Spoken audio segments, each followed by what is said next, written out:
Hey YouTube, found myself another project, well, boat project actually, I didn't even know I had. So anyway, I found myself buried in my basement a Parma Ski Tiger. I think it's from the, we'll say late 80s, early 90s.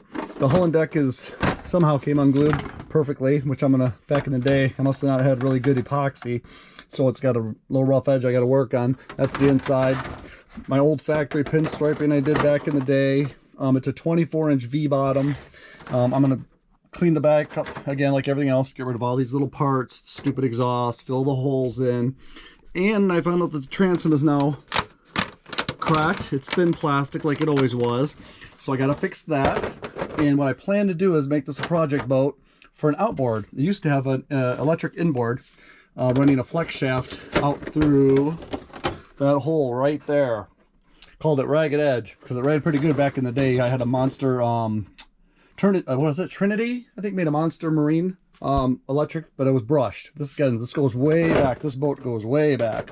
So anyway, let me show you the bottom. It's not the best, hull, but it's got some streaks, some running streaks here along the lines, and I'm probably gonna leave this intact, fill these holes in. That was my water pickup. And then what I'm gonna do is use a single. I bought one of these outboards from offshoreelectrics.com. It's their Gropner / MHZ, whatever at the time. It's a full composite outboard unit. And it's got a rather large propeller. I might have to go a little smaller on the prop. I'm not sure what the KV of the motor is, but it's a pretty cool 250 horse Evinrude. So we're going to install this on the back of this boat. And hopefully it'll look good. Hopefully it'll run good. But this is a, oh boy, sorry about that. Let me back up a little bit here. It's going to be a long-term project, guys. I'm going to probably leave the graphics intact just for retro, just to kind of keep it the way it is for fun. And I'm going to, of course, redo the transom on the back, fix that all up. It'll look brand new in the back. You won't even see any of these holes. I'll fill it in and do my magic there. I'll make a standoff bracket. I'll CNC machine a mounting bracket similar to what I've did on these other boats like that. That's a CNC bracket, custom fit for my Traxxas M41. Let's see what else.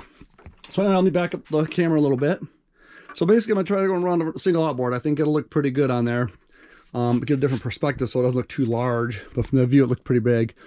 It might be a little big out of scale, but you know what? It is what it is. That's like the smallest outboard I have, other than the cable drive units that Hobby King make. This one right here, that's a smaller outboard, but it runs a flex shaft, which tends to break all the time.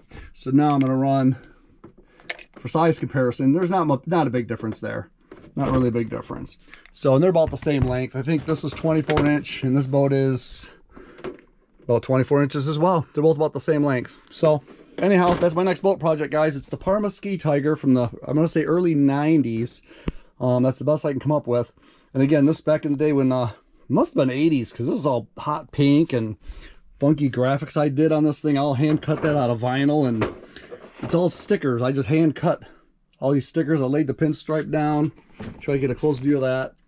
So you can see the symmetry and all the work that went into the painting's not the best because, it's just a brush. So, but anyway, this is a vintage hull. I don't think there's many of them out there. From Parma made it. Like I said, it was the only boat they ever made. And I'm struggling to keep it together just for the video, but that's okay. No big deal. You guys get the idea. Anyway, next boat project. Thanks. Talk to you later. Bye.